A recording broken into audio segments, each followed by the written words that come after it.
افلا یتدبرون القرآن، تدبر قرآن، مولانا امین احسن اصلاحی۔ سورۃ الحشر، آگے آیات 18 تا 24 کا مضمون۔ حصہ دوم۔ اعوذ باللہ من الشیطان الرجیم، بسم اللہ الرحمن الرحیم۔ هو اللہ الذی لا الہ الا هو عالم الغیب والشہادۃ هو الرحمن الرحیم۔ اوپر کی آیت میں جب اللہ تعالیٰ کی خشیت کا ذکر آیا تو اس آیت میں اور آگے کی آیات میں اس کے وہ اسماء حسنہ بیان کر دیے گئے جن کی حیثیت بنیادی اسماء کی ہے، تاکہ مومنین، کافرین اور منافقین سب کو معلوم ہو جائے کہ جس رب سے ان کو ڈرایا جا رہا ہے وہ کن اوصاف کا مالک ہے، انہیں کس طرح اس سے ڈرنا چاہیے، کس قدر اس سے محبت کرنی چاہیے، کس طرح اس سے امید کرنی چاہیے، کس طرح اس پر بھروسہ کرنا چاہیے اور کس طرح اسی کے لیے جینا اور اسی کی راہ میں مرنا چاہیے۔ فلسفہ دین کی یہ حقیقت ہم اس کتاب میں جگہ جگہ واضح کرتے آ رہے ہیں کہ تمام دین و شریعت کی بنیاد در حقیقت اللہ تعالیٰ کی صفات اور ان کے مقتضیات ہی پر ہے۔ قرآن میں الحمد سے لے کر والناس تک جو کچھ بھی بیان ہوا ہے وہ تمام تر صفات الہی کے مظاہر و انوار اور ان کے تقاضوں ہی کا بیان ہے۔ انہی سے دین کا فلسفہ وجود میں آیا اور انہی سے دین کے مظاہر و اشکال بھی ظہور پذیر ہوئے۔ اس وجہ سے ان کا سمجھنا ضروری ہے، لیکن ان کو سمجھنے کے لیے پورے قرآن کو سمجھنا ضروری ہے۔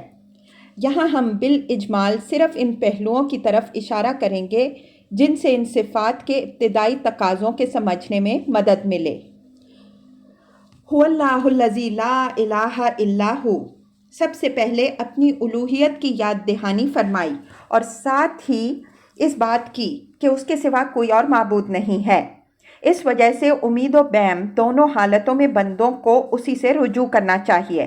اس کے سوا کوئی اور حقدار نہیں ہے کہ اس کو معبود مانا جائے یا اس کی پرستش کی جائے یا اس کو مرجع سمجھ کر اس سے امیدیں وابستہ کی جائیں۔ عالم الغیب والشہادہ، وہ غائب اور حاضر دونوں کو جاننے والا ہے۔ لفظ غیب یہاں بندوں کے لحاظ سے استعمال ہوا ہے، ورنہ اللہ تعالیٰ کے لیے ہر چیز شہادت یعنی حاضر کے حکم میں داخل ہے۔ اس صفت کے اندر امید و بیم دونوں کے پہلو ہیں۔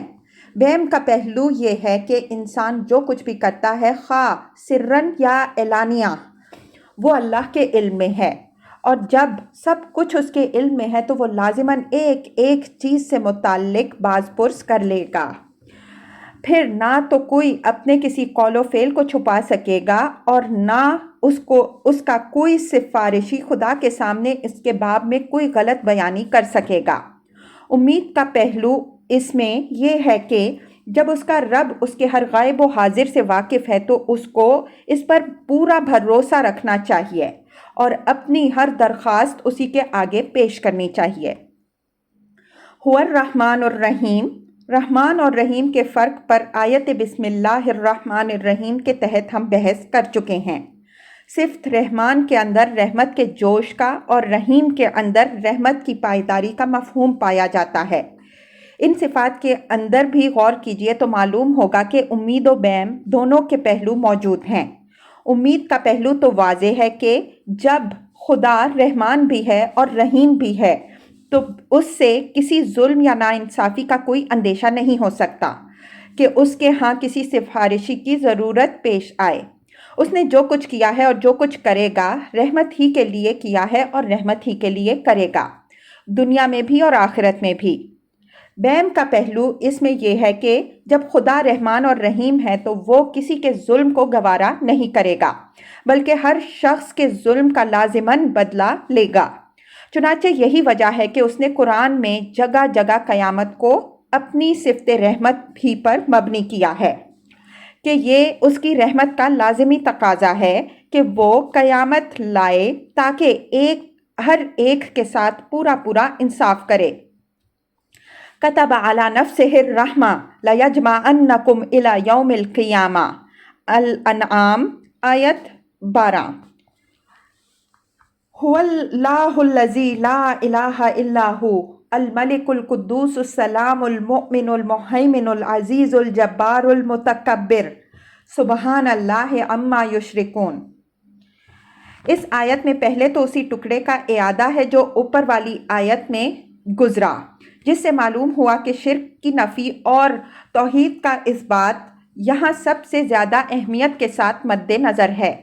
اس کی وجہ ظاہر ہے کہ خدا کی صفات کے باب میں ساری گمراہی شرک ہی سے پیدا ہوتی ہے، اور جب ان صفات ہی پر، جیسا کہ ہم نے اوپر عرض کیا، تمام دین و شریعت کی بنیاد ہے، تو ضروری ہوا کہ اس بنیاد میں کجی کے ہر امکان کا سد باب کر دیا جائے۔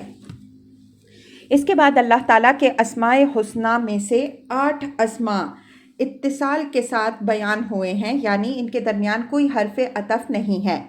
ہم عربیت کے اس قاعدے کی وضاحت اس کے محل میں کر چکے ہیں کہ جب صفات اس طرح بغیر حرف عطف کے آئیں تو اس کے معنی یہ ہوتے ہیں کہ یہ تمام صفات موصوف میں بیک وقت پائی جاتی ہیں۔ الملک یعنی وہ بادشاہ ہے، اسی نے یہ دنیا پیدا کی ہے اور وہی بلا شرکت غیر اس کا مالک اور حکمران ہے۔ چنانچہ اس نے اپنے اسی حق کی بنا پر اپنے رسول بھیجے تاکہ وہ اس کے بندوں کو اس کے احکام سے آگاہ کریں اور بندے ان کی تعمیل کر کے اپنے بادشاہ حقیقی کی خوشنودی حاصل کریں۔ القدوس وہ ہر عیب، ہر نقص اور ہر برائی و خرابی سے بالکل پاک و منزہ ہے۔ اس وجہ سے اس نے اپنے بندوں کو پاکیزہ بنانے کے لیے کتاب اتاری اور رسول بھیجے تاکہ بندے پاکیزہ بن کر اس کا قرب حاصل کرنے کے اہل بن سکیں۔ سورہ جمعہ میں ملک اور قدوس دونوں صفتوں کا حوالہ دے کر ان کا مقتضا واضح فرما دیا۔ پہلے اپنی صفات کا حوالہ ان الفاظ میں دیا، الملک القدوس العزیز الحکیم۔ اس کے بعد اپنی ان صفات کا مقتضا اس طرح واضح فرمایا، هو الذی بعث فی الامیین رسولا منہم یتلو علیہم آیاتہ ویزکیہم۔ وہی ہے جس نے اٹھایا امیوں میں ایک رسول، انہی میں سے جو اس کی آیتوں کی تلاوت اور ان کا تزکیہ کرتا ہے۔ غور کیجئے تو معلوم ہوگا کہ رسول اور کتاب تو اس نے اس لیے بھیجے کہ وہ بادشاہ ہے۔ اس کے بادشاہ ہونے کا یہ لازمی تقاضا ہے کہ وہ اپنی رعیت کے پاس اپنے سفیر بھی بھیجے اور اپنے احکام بھی، اور اپنے بندوں کا تزکیہ اس وجہ سے اس نے چاہا کہ وہ قدوس اور پاک ہے۔ وہ یہ نہیں پسند کرتا کہ اس کے بندے گناہوں میں آلود رہیں۔ آگے عزیز اور حکیم کی صفتوں کے تقاضے بھی بیان ہوئے ہیں، جن کی وضاحت ان کے محل میں انشاءاللہ آئے گی۔ السلام کے معنی سلامتی، سکھ اور چین کے ہیں۔ کسی کو سلامتی کی دعا دینی ہو تو ہم یہی لفظ استعمال کرتے ہیں۔ قرآن میں لیلۃ القدر کے متعلق فرمایا ہے، سلام ہی حتی مطلع الفجر، القدر آیت 5۔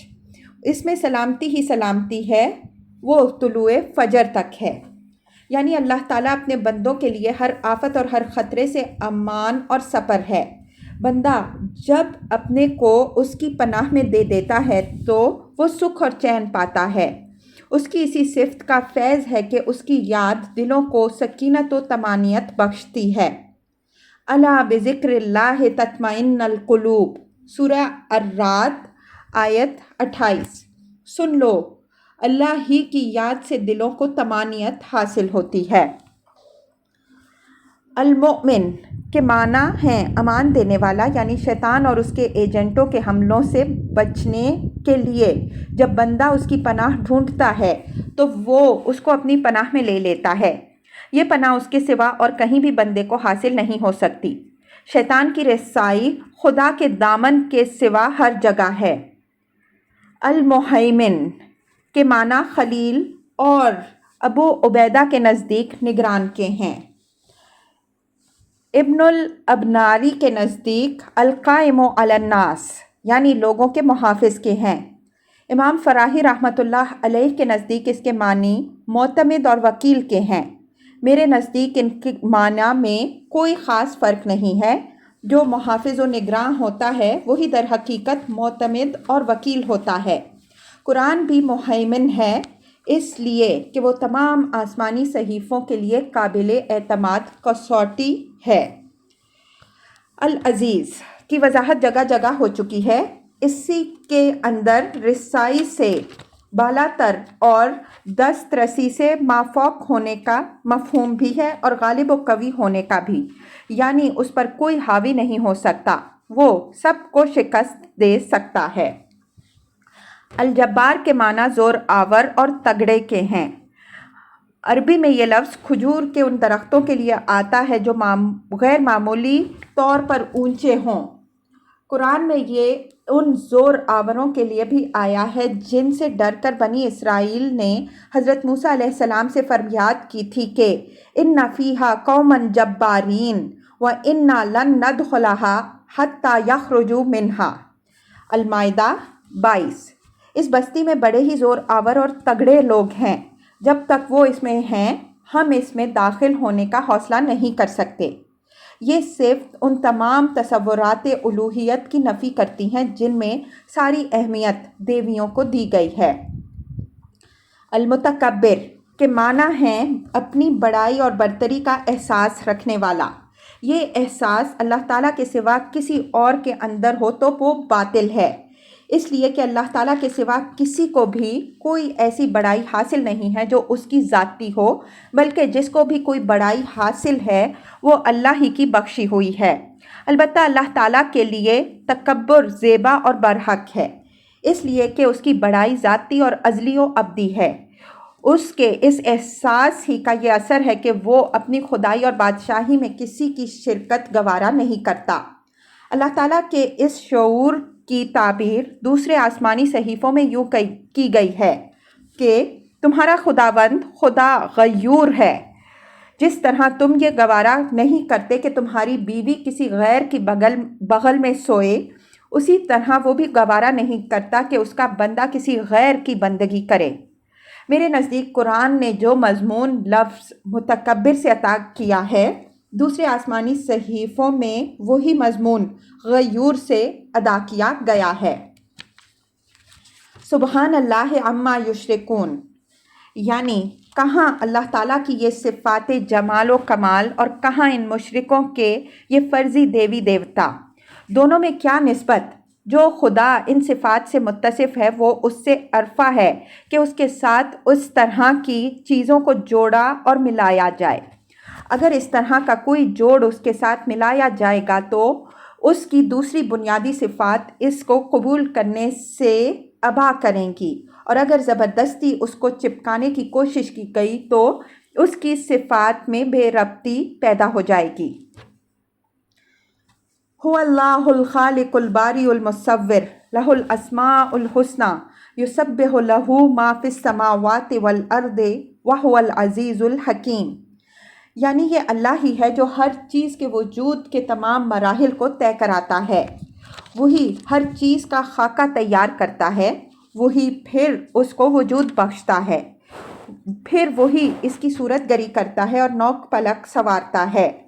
ان میں سے کسی مرحلہ میں نہ وہ کسی سے طالب مدد ہوتا ہے، نہ کوئی اس کا ہاتھ بٹاتا یا بٹا سکتا ہے، تو آخر کوئی دوسرا اس کا کسی چیز میں بھی شریک کس طرح بن جائے گا؟ ہر وجود کے اندر یہی تین اولین مرحلے پیش آتے ہیں۔ پہلا مرحلہ اس کے ڈیزائن کا ہوتا ہے جس کے لیے عربی میں لفظ خلق ہے۔ دوسرا مرحلہ اس کے وجود میں لانے کا ہے، اس کے لیے لفظ برا ہے۔ تیسرا مرحلہ اس کی نوک پلک سنوارنے کے لیے ہے اور اس کے لیے لفظ تصویر ہے۔ اگر ہر شے کے یہ تینوں مرحلے اللہ طے کراتا ہے تو وہی ہر ایک کی تسبیح اور بندگی کا حقدار ہے۔ لہ الاسماء الحسنی، یعنی یہ تو چند بنیادی صفات ہیں جو بیان ہوئی ہیں، ان کے علاوہ جتنی بھی اچھی صفتیں ہیں ان سب کا حقیقی موصوف وہی ہے۔ لفظ اسماء یہاں صفات کے معنی میں ہے۔ اللہ تعالیٰ کے جتنے بھی نام ہیں وہ سب اس کی کسی نہ کسی صفت ہی کو تعبیر کرتے ہیں۔ یسبح لہ ما فی السماوات والارض، چونکہ ہر چیز کے وجود کے تمام مراحل اللہ تعالیٰ ہی نے طے کرائے ہیں، اس وجہ سے آسمانوں اور زمین کی ہر چیز اللہ تعالیٰ ہی کی تسبیح کرتی ہے۔ انسان اگر اختیار سے بہرہ مند ہونے کے سبب سے اس سے اعراض کرتا ہے تو یہ اس کی حق ناشناسی اور سرکشی ہے۔ اس کے لیے بھی صحیح رویہ یہی ہے کہ وہ اپنے رب ہی کی تسبیح اور بندگی کرے، کسی کو اس کا شریک نہ ٹھہرائے۔ وَهُوَ الْعَزِيزُ الْحَكِيمُ، یہ آخر میں اپنی ان صفات کی پھر یاد دہانی کرا دی جن سے سورہ کا آغاز فرمایا۔ مطلب یہ ہے کہ انسان کو یہ بات یاد رکھنی چاہیے کہ اللہ تعالیٰ عزیز ہے، اس وجہ سے وہ جو چاہے کر سکتا ہے۔ اگر وہ چاہتا تو انسان بھی اسی طرح مجبورانہ اپنے رب کی بندگی اور تسبیح کرتا جس طرح ساری کائنات کر رہی ہے، لیکن وہ حکیم بھی ہے، اس وجہ سے اس نے یہ چاہا کہ وہ انسان کو اختیار دے کر آزمائے کہ وہ یہ شرف پا کر اپنے رب کا حق پہچانتا ہے یا شیطان کا مرید بن جاتا ہے۔ اللہ تعالیٰ کی توفیق سے ان سطور پر اس سورہ کی تفسیر تمام ہوئی۔ فالحمدللہ علی ذالک۔ رحمان آباد، 3 فروری 1978، 23 صفر 1398 ہجری۔